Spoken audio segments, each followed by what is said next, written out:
Nusantara, sudah tahukah Anda, di bulan Mei ini banyak sekali ada peringatan. Dan bertepatan jika kita melihat tanggal 17 Mei, ini ada dua peringatan. Yang pertama merupakan Hari Jadi Perpustakaan Nasional atau Perpusnas, di mana ini diperingati sejak tahun 1980, dan satu peringatan lagi di tanggal 17 Mei sejak tahun 2002 ini diperingati sebagai Hari Buku Nasional. Tentunya buku dan perpustakaan ini memiliki hubungan yang sangat erat. Maka dari itu kita akan membahas semuanya terkait bagaimana Perpustakaan Nasional Republik Indonesia lalu juga meningkatkan literasi membaca di Indonesia bersama Kepala Perpusnas Bapak Muhammad Syarif Bandul. Halo. Mbak.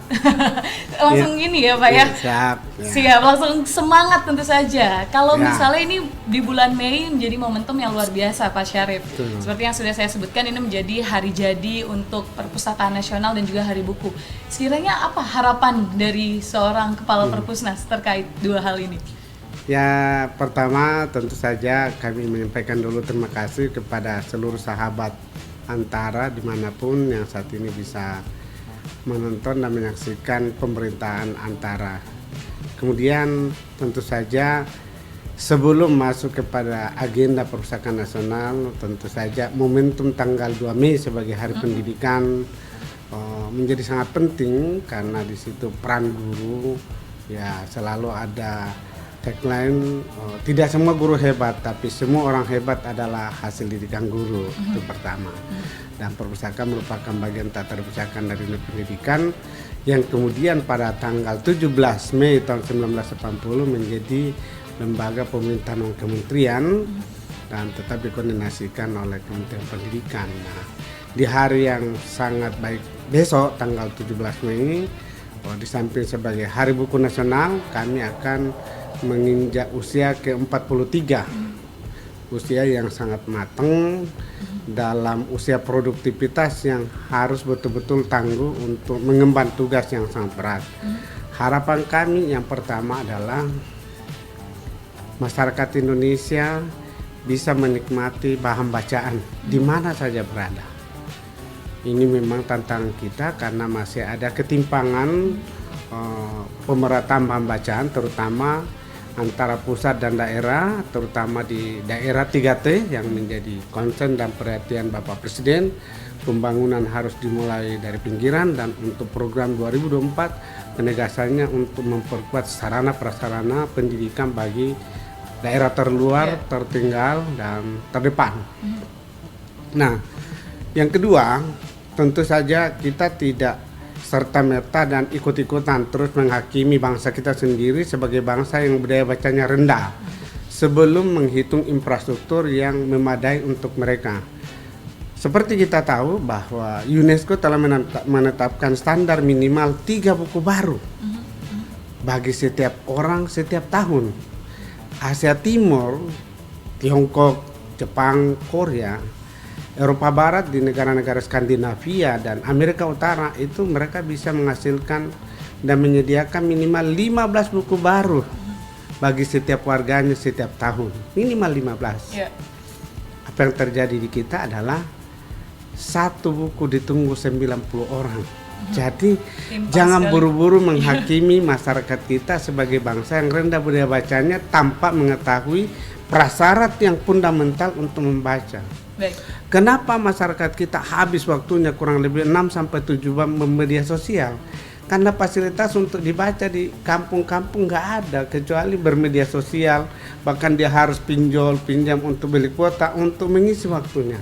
Ya. Kita sudah punya strategi perpustakaan menjangkau masyarakat dengan mendigitalkan 14 juta materi baik yang disetujui oleh Kemendikbud Kemenak maupun yang kami kerjasama dengan penerbit dan juga jurnal ilmiah internasional yang kita beli dari fasilitas-fasilitas penyedia jasa untuk itu. Namun ini belum mampu menjawab tantangan terhadap kemauan masyarakat terutama di daerah terpencil karena perlu sosialisasi, perlu peralatan, perlu jaringan internet dan banyak faktor yang mendukung yang kemudian kami merubah strategi untuk bekerja sama dengan pemerintah daerah baik gubernur, bupati, wali kota, stakeholder yang lain perguruan tinggi agar sama-sama menjadi gerakan nasional untuk memotivasi masyarakat kita agar percaya bahwa kita setiap orang membutuhkan ilmu pengetahuan yang relevan untuk mengelola potensi sumber daya alam kita yang melimpah. Baik, Pak Syarif, ini kalau kita lihat memang sejak tahun 2002, jika saya mengutip tadi pernyataan Pak Syarif, yang menarik adalah Perpusnas sangat berhubungan dengan pendidikan. Maka dari itu Menteri Pendidikan sejak tahun 2002 menetapkan tanggal 17 sebagai hari membaca atau hari buku, untuk meningkatkan budaya membaca di Indonesia. Tapi apakah mimpi seorang Menteri Pendidikan itu sepanjang perjalanannya ini sudah berjalan 11 tahun, apakah terjadi peningkatan memang dari segi masyarakat untuk minat membacanya jika kita melihat seperti itu? Nah, ini yang harus kita respon pada kebijakan Bapak Menteri Pendidikan kita, Mas Nadiem, yang saat ini ya. Beliau menyampaikan buat apa pendidikan di kelas itu sangat bagus, tapi ketika keluar kelas dia akan tercemar oleh budaya yang tidak mendidik. Karena itu kita bisa menangkap bahwa pesan Pak Menteri Mas Nadiem kita adalah bagaimana pendidikan itu berlangsung dan berlaku untuk seluruh lapisan masyarakat Indonesia. Jadi bukan hanya pendidikan karakter, pendidikan agama di kelas, kejujuran di kelas, tapi keluar baur dengan masyarakat diajari tidak jujur, diajari tidak bermacam-macam. Nah, ini kan yang menantang betul agar pendidikan ini menjangkau seluruh lapisan masyarakat.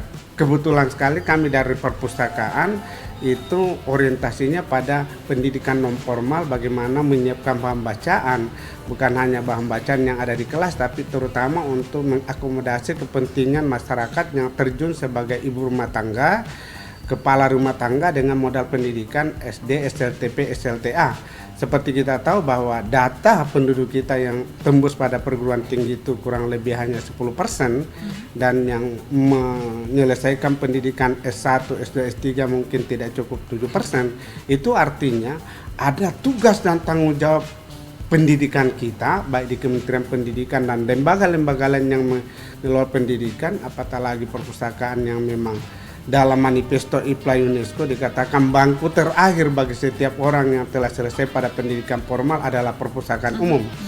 Maka kita harus menyiapkan sebanyak mungkin bahan bacaan yang relevan dengan mereka. Bagi yang jadi pedagang, bagi yang jadi petani, bagi yang jadi guru, semua harus belajar. Jadi ini kan persoalan. Maka tagline Pak Menteri tentang Merdeka Belajar itu juga luar biasa mulia. Kenapa? Karena memberikan kebebasan dan otonomi kepada lembaga pendidikan, juga merdeka birokrasi bagi dosen-dosen, dan juga mahasiswa diberi kebebasan untuk memilih bidang-bidang yang mereka suka. Ini kan luar biasa. Betul. Memberi potensi, sehingga filosofi pendidikan yang dimaksudkan oleh Menteri Pendidikan kita itu sudah sangat sesuai dengan manfaat belajar itu sendiri. Ya, namun di sini kita tidak bisa menutup bagaimana melihat kondisi yang tadi Pak Syarif juga sebutkan, yaitu masalah terkait infrastruktur yang tidak sama. Mungkin jika di daerah Jawa kita melihat pelayanan perpustakaan sudah sangat baik, tapi ini menjadi PR dan tantangan juga bagi perpustakaan nasional, khususnya di daerah-daerah lain. Lantas apa yang dilakukan, Pak, untuk meningkatkan pelayanan perpustakaan? Ya, yang pertama kita harus membangun kesepakatan. Kalau fakta di lapangan Indonesia kekurangan buku, maka solusinya adalah memperbanyak bahan bacaan. Begitu tantangannya, permintaannya memperbanyak bahan bacaan, maka pertanyaan pertama, siapa yang paling bertanggung jawab untuk mencerdaskan anak bangsa sesuai dengan mandatori Undang-Undang Dasar 1945? Maka jawabannya adalah Sivitas Akademi. Sivitas Akademi lah yang paling bertanggung jawab untuk menyiapkan bahan bacaan. Maka instruksinya Pak Menteri perbanyak bahan bacaan. Tentu dari dunia kampus, dunia profesional, dunia apa saja harus menghasilkan banyak mungkin buku. Dan kami dari Perpustakaan Nasional memastikan dan ingin menginformasikan bahwa ternyata masyarakat pedesaan tidak selamanya hanya membutuhkan buku-buku kelas berat, kelas disertasi, tesis dan skripsi. Justru masyarakat pedesaan dia hanya membutuhkan buku-buku ilmu terapan, bagaimana meningkatkan, mengintensifikasikan hasil pertaniannya sehingga dari 5 ton per hektar menjadi 10 ton per hektar, itu petaninya harus pintar. Kemudian peternaknya dan seterusnya, nelayannya dan sebagainya. Nah, ini yang menjadi problem kita karena bahan bacaan kita untuk mereka ini sangat terbatas. Nah, inilah yang sekarang kita rancang perpustakaan menjangkau masyarakat itu agar buku yang terbatas secara fisik ini bisa didigitalkan sehingga bisa menyangkau lebih banyak lagi ruang-ruang untuk itu. Tapi kan persoalannya bagaimana membuka dan memanfaatkan di ladang-ladang pertanian, di persawahan-persawahan, di peternakan-peternakan itu, ini juga menjadi hal yang harus menjadi perhatian karena tidak semua wilayah kita adalah terjangkau oleh fasilitas internet. Betul. Kita tahu bahwa masih banyak sekali area-area blank spot di wilayah kita. Ya. Ini melanjutkan juga tentang target, bagaimana target yang diharapkan terkait transformasi digital. Salah satu hambatan tentu saja dengan koneksi internet. Lalu apalagi yang menjadi hambatan untuk mewujudkan transformasi digital ini? Ya. Saya ingin dulu menceritakan kelebihannya transformasi digital. Selalu kita punya statement bahwa buku itu jauh lebih dahsyat daripada senjata. Kita yakin bahwa senjata sangat ampuh dibawa di medan perang, tapi TNI dan Polri tak akan menggunakan itu kecuali menghadapi musuh bangsa.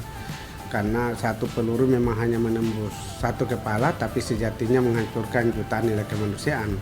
Sementara satu buku yang kita digitalkan bisa menembus jutaan kepala dan sekaligus menumbuhkan miliaran nilai kemanusiaan baru. Ini hal yang sangat penting untuk kita deklarasikan bersama, betapa pentingnya mendigitalkan bahan bacaan, begitu murahnya, begitu efektifnya, begitu efisiennya. Persoalan bahwa masih ada daerah-daerah yang blank spot itu bisa kita siasati dengan ilmu perpustakaan. Misalnya kami telah membantu satu kelas jauhnya Politeknik Ujung Pandang di NTT untuk membuat garam. Itu seluruh proses pembuatan garam yang ada bukunya di Perpustakaan Nasional kita PDF-kan, lalu kita kirim filenya dan itu mereka membaca melalui komputer yang tersedia. Jadi selalu ada strategi dan teknik yang bisa kita lakukan untuk menjangkau mereka. Yang menjadi persoalan adalah gerakan nasional untuk mendorong orang meningkatkan pengetahuannya untuk mengatasi problema itu ekonominya, itu yang paling penting.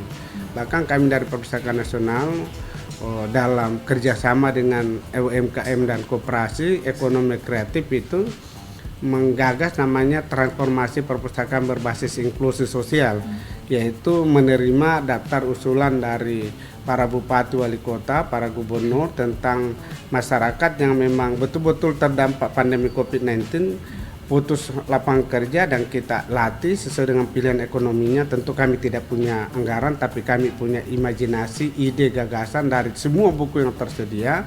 Lalu melalui internet, modul dan sebagainya kita melakukan pelatihan selama 1 tahun.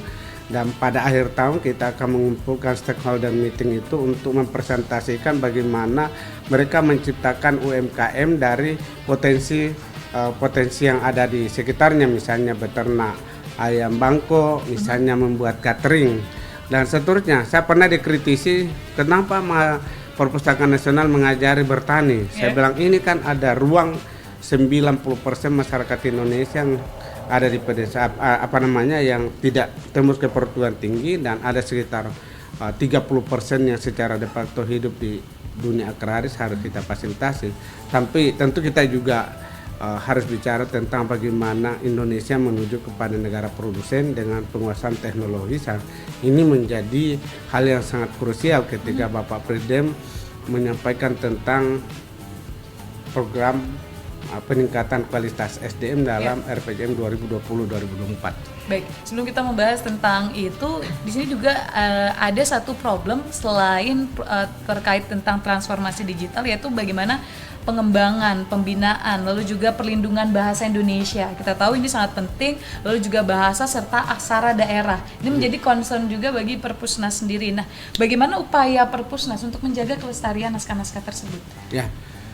Ya, tentu menjadi tugas pokok kami dari Perpustakaan Nasional untuk melestarikan manuskrip dan naskah kuno sebagaimana diamanatkan dalam Undang-Undang 13 2018 tentang Serah Simpan Karya Cetak Karya Rekam, di mana kita menghimbau seluruh masyarakat yang memiliki naskah kuno untuk mendaftarkannya dan kami membantu untuk melestarikannya. Memang disadari atau tidak, suka atau tidak, kita menghadapi suatu realita bahwa banyak sekali aksara-aksara lokal kita yang sudah menghadapi ancaman kepunahan. Bahkan ada beberapa bahasa daerah kita yang penuturnya sudah mulai tidak lagi masuk di situ.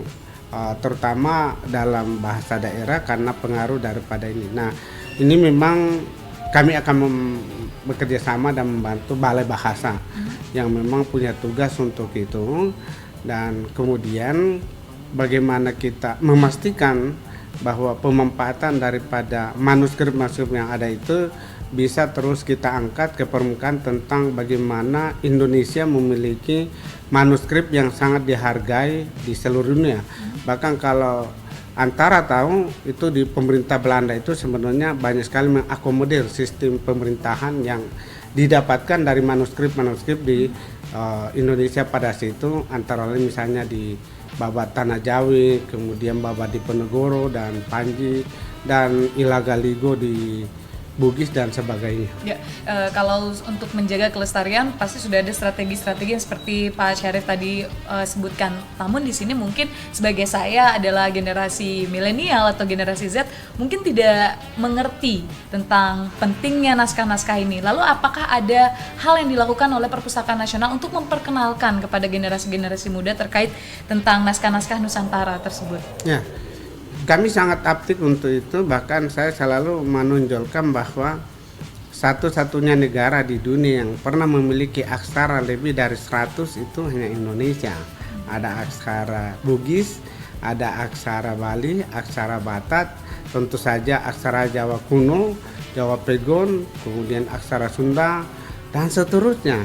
Negara lain, negara manapun di dunia hanya India yang pernah dua punya aksara, itu Urdu dan Pallawa. Setelah itu Latin satu, Inggris satu, Arab satu, dan seterusnya. Jadi sebenarnya mau saya bilang kita adalah keturunan dari nenek moyang yang sangat mampu menciptakan aksara, sekaligus keturunan dari nenek moyang pembaca dalam masanya. Tetapi tentu ada pergeseran terus-menerus dan mungkin dirancang oleh negara pesaing untuk mendeklarasikan bahwa Indonesia itu adalah bangsa yang terbelakang, bangsa yang tidak pintar mengelola sumber daya alamnya, sehingga sumber daya alam Indonesia boleh melalui organisasi WTO kita ambil dan macam-macam. Jadi ini adalah pertarungan perjuangan. Kita memang semua berjabat tangan bersahabat di Perserikatan Bangsa-Bangsa, tetapi semua negara berkepentingan untuk mendapatkan makanan bagi rakyatnya. Kebetulan Indonesia adalah negara yang sangat kaya, yang diincar oleh seluruh dunia untuk mendapatkan sumber daya alam yang melimpah ini menjadi bahan baku industri mereka. Ini tantangan yang kita hadapi bersama. Baik, berarti cara pendekatan yang juga dilakukan oleh Perpusnas ini mungkin adalah langsung jemput bola. Dalam artian adalah menginformasikan kepada generasi-generasi muda kalau ini penting jika Indonesia mempunyai kekayaan seperti aksara maupun bahasa. Begitu ya Pak Syarif? Betul Baik. sekali. Ya. Nah, ini juga tentang respon mungkin. Kalau kita lihat, jika kita menyinggung sedikit juga tentang respon dari generasi milenial ataupun generasi saat ini, bagaimana tentang respon mereka, khususnya dari segi aksara itu, apakah sudah mendapatkan feedback langsung atau baru hanya satu pintu saja? Ya, ini menjadi pekerjaan berat. Karena di satu sisi kita mengkhawatirkan tentang punahnya pengguna bahasa daerah dan juga nilai-nilai kebudayaan leluhur lama. Tapi jangan lupa, di beberapa tempat saya melihat anak-anak milenial untuk justru mendramatisasikan, mendemonstrasikan bagaimana kearifan lokal konten mereka, bagaimana mereka menanamkan bahwa kita harus melestarikan kebudayaan kita yang luar biasa bagusnya. Saya sering menyampaikan bahwa ketika Max Weber, ketika para sosiolog dari negara-negara barat itu mengungkapkan teori-teori sosial, pendekatan sosial, kekerabatan dan sebagainya, sebenarnya 400 tahun sebelum itu kita sudah punya yang namanya naskah Panji, kita sudah punya namanya Ilagaligo yang mengatur tata hubungan kekerabatan sosial yang sangat apik, sangat baik. tentang bagaimana saling menghargai, bagaimana saling memberi penghargaan, saling memberikan penghargaan antar warga, antar pimpinan pada saat itu. Nah, bahkan kalau kita kembali kepada sejarahnya berdirinya Republik ini oleh pada kita, Bung Karno, dia mengumpulkan para raja-raja, kepala-kepala suku dari seluruh Indonesia, dan mereka punya kesepakatan untuk kita mendirikan negara Republik dan seperti yang kita nikmati sekarang ini, dan mereka bisa bersatu bahwa demi Republik kerjaan-kerjaan di semua wilayah mulai dari Aceh, Sumatera sampai ke Papua sana itu bersatu. Baik, untuk menciptakan SDM yang unggul seperti misi dari Bapak Presiden ini juga menjadi tantangan berat bagi perpustakaan nasional. Nah, jika kita lihat dari persebaran Sabang hingga Merauke, daerah-daerah mana yang sebenarnya harus mendapatkan concern lagi lebih, maksudnya dalam segi pembenahan infrastruktur, daerah-daerah mana yang harus menjadi concern dari Perpusnas sendiri untuk meningkatkan literasi itu agar mewujudkan SDM yang unggul? Ya, saya harus jujur mengatakan bahwa tidak ada satu jengkal tanah yang tidak menjadi perhatian. Cuma saja kita harus tahu dari arahan dan perintah Bapak Presiden bahwa pembangunan dimulai dari pinggiran. Itu dulu persoalannya. Terus yang kedua, kita harus mendefinisikan manusia unggul. Manusia unggul itu adalah manusia yang mampu memberikan jawaban dan penyelesaian yang tepat atas semua tantangan yang terbentang di hadapannya dan keluar sebagai pemenang. Karena itu secara hierarkis harus dirumuskan juga bahwa SDM unggul yang dimaksudkan dalam RPJM Bapak Presiden itu adalah SDM yang pertama menguasai ilmu pengetahuan dan teknologi. Tidak cukup sampai di situ, dia harus mampu memiliki inovasi dan kreativitas. Misalnya Anda punya handphone, jatuh ke air, tak bisa dipakai lagi.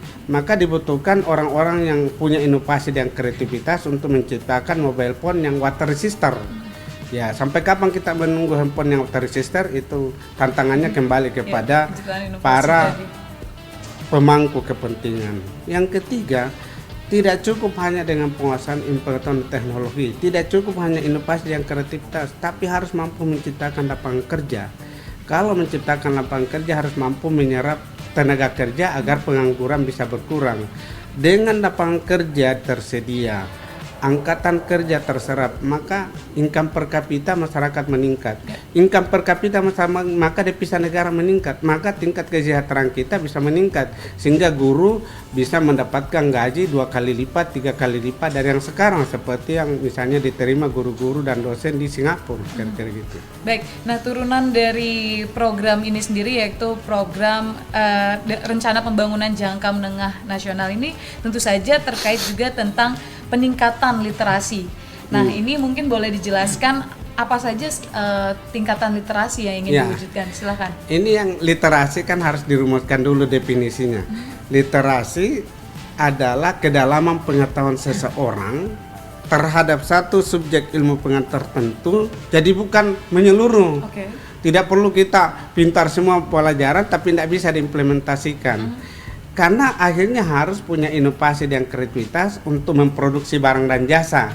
Jadi ya, kalau literasi itu adalah kemampuan menciptakan barang dan jasa yang bermutu yang bisa dipakai memenangkan persaingan global. Nah, dengan demikian literasi harus dibuat tingkatannya. Tingkatan pertama kemampuan baca tulis hitung, pembentukan karakter.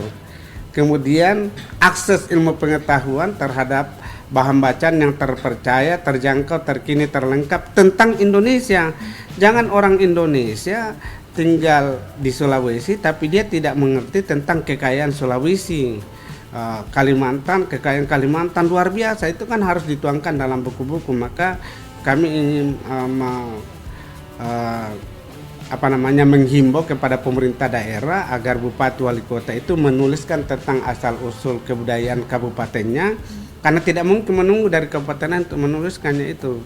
Bagaimana juga mereka menuliskan potensi ekonominya, pasti bupati wali kota mau kalau itu masyarakatnya tahu.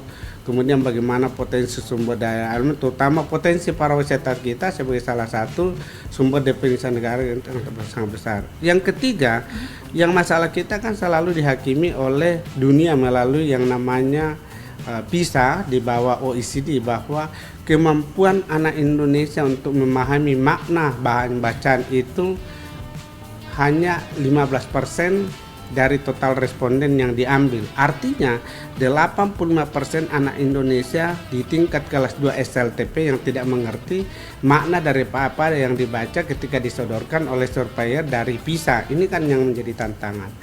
Yang keempat, inovasi kreativitas. Yang kelima, menciptakan barang dan jasa. Jadi literasi itu, kalau dunia mengatakan kita dari SD sampai tingkat doktoral kalau tidak bisa memproduksi ya pintarnya baca saja. Terus ada yang memprotes ke saya, pembangun karakter bukan hanya di tingkat SD. Memang iya, pembangun karakter itu dari level 1 sampai 5, bahkan untuk masuk dalam negara industrialisasi mereka lebih menempatkan 95% pada trust, kepercayaan dan kejujuran. Ini kan yang harus betul-betul banyak PR, banyak juga PR. hal yang harus dijalankan. Iya. Dan terakhir Pak Syarif, sebenarnya saya ingin membahas lebih banyak, namun waktu juga yang harus membatasi obrolan ini. Ya, terakhir mungkin dari Pak Syarif terkait mimpi dari seorang Pak Syarif sebagai Kepala Perpustakaan Nasional, apa ke depan mimpi yang sebenarnya ingin Pak Syarif lihat untuk generasi-generasi kita di luar sana? Ya, saya tidak ingin muluk-muluk. Yang pertama, Indonesia tidak lagi kesulitan untuk mengakses bahan bacaan. Yang diperlukan untuk mengelola potensi sumber daya alam yang tersedia di sekitarnya. Jadi diperlukan buku-buku pengelolaan penangkapan ikan bagi masyarakat di daerah pesisir yang saat ini masih kurang lebih ada 12.000 daerah di pesisir dan rata-rata dikategorikan sebagai desa miskin. Dan yang kedua, Indonesia akhirnya betul-betul masuk sebagai negara besar dalam bidang ekonomi karena kemampuannya mengelola potensi yang ada, dan itu betul-betul merata untuk seluruh masyarakat Indonesia.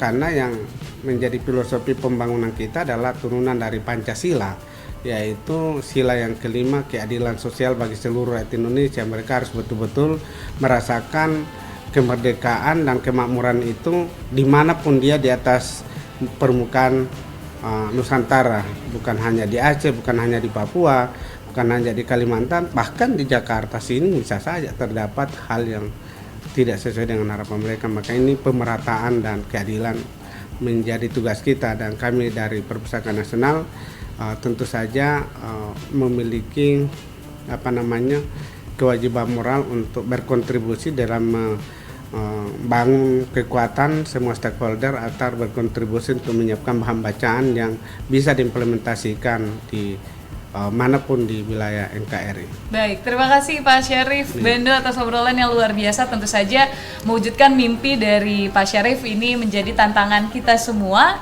dan ini saatnya kita bergerak bagaimana mengatasi terkait permasalahan literasi di Indonesia dan juga meningkatkan minat baca di Indonesia. Ayo kita sama-sama bergerak untuk memberikan hak yang sama bagi seluruh masyarakat di Indonesia. Semoga obrolan ini memberikan perspektif baru untuk kita bersama, dan sampai jumpa di episode lainnya di Podcast Antara.